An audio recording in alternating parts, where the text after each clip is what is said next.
பல்லாவரத்தில் சுகாதாரமற்ற குடிநீரை குடித்து சிகிச்சை பெற்று வரும் நபர்களை தற்போது சுகாதாரத்துறை அமைச்சர் மா சுப்பிரமணியன் நேரில் சென்று நலம் விசாரித்து வருகிறார். அது தொடர்பான அண்மை செய்திகளையும் காட்சிகளையும் பார்த்து வருகிறோம்.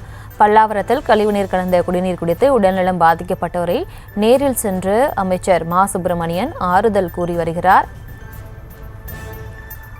பல்லாவரத்தில் கழிவுநீர் கலந்த குடிநீரை குடித்ததில் 23 பேர் பாதிக்கப்பட்டிருந்த நிலையில் அதில் 3 பேர் உயிரிழந்திருக்கிறார்கள். அதனைத் தொடர்ந்து சிகிச்சை பெற்று வருபவரை அவர் நேரில் சென்று பார்வையிட்டு ஆறுதல் கூறி வருகிறார் அமைச்சர் மா சுப்பிரமணியன். அது தொடர்பான அண்மை செய்தியை பார்த்து வருகிறோம்.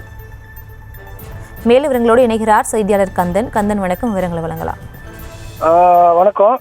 தற்போது குரம்பேட்டை அரசு மருத்துவமனையில் இந்த சுகாதாரமற்ற குடிநீரை குடித்த அனுமதித்துள்ள நபர்களை சுகாதாரத்துறை அமைச்சர் மா சுப்பிரமணியமும், அதே மாதிரி பல்லாவரம் சட்டமன்ற உறுப்பினர் கருணாநிதி, அப்புறம் செங்கல்பட்டு மாவட்ட ஆட்சியர் அருண்ராஜ் ஆகியோர் தலைமையில் அதிகாரிகள் முன்னிலையில் தற்போது நேரடியாக அவர்களை சந்தித்து ஆறுதல் கூறி வருகின்றார். குறிப்பாக ஏற்கனவே 3 நபர்கள் இறந்த நிலையில் அவர்கள் அதிகாரப்பூர்வமாக 2 நபர்கள் தான் இருந்ததாகவும் தெரிவிக்கப்பட்டுள்ளது.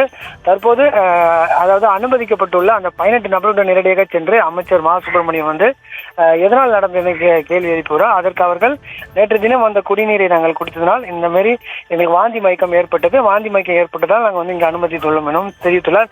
அது மட்டும் இல்லாமல் ஏராளமானவர்கள் இது போன்று குடிநீரை குடித்ததால் பல்வேறு மருத்துவமனையில் அனுமதிக்கப்பட்டதாகவும் தெரிவிக்கப்பட்டுள்ளது. இப்ப இதுவரை 23 நபர்கள் தெரிவிக்கப்பட்டதில் தற்போது 31 நபர்கள் என தெரிவிக்கப்பட்டுள்ளது. ஏற்கனவே தனியார் மருத்துவமனையில் ஒரு 5 நபர்கள் அனுமதிக்கப்பட்டுள்ளனர். இங்கே ஒரு 18 நபர்களும், ராஜீவ்காந்தியில் ஒரு சில நபர்களும் அனுமதிக்கப்பட்டுள்ளனர். தற்போது அவர்களை பார்த்து ஆறுதல் கூறிய பிறகு தற்போது செய்தியாளர்களை தற்போது சந்தித்து வருகிறார். அதன் அடிப்படையில் அவர் என்ன சொல்ல வருவார் தெரிவிக்கப்படும். இன்னும் சற்று நேரத்தில் அடுத்த கட்ட என்ன நடவடிக்கை இன்னும் தெரிவிக்கப்படும் என தெரிவிக்கப்பட்டுள்ளது.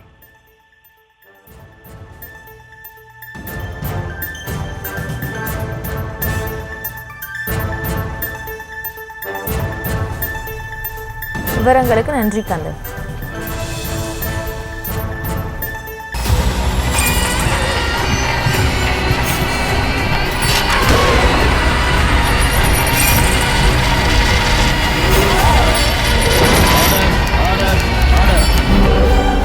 குற்றங்களின் மறுபரிமாணம் நிகழ்தகவு நமது நியூஸ் தமிழ் தொலைக்காட்சியில் விரைவில்.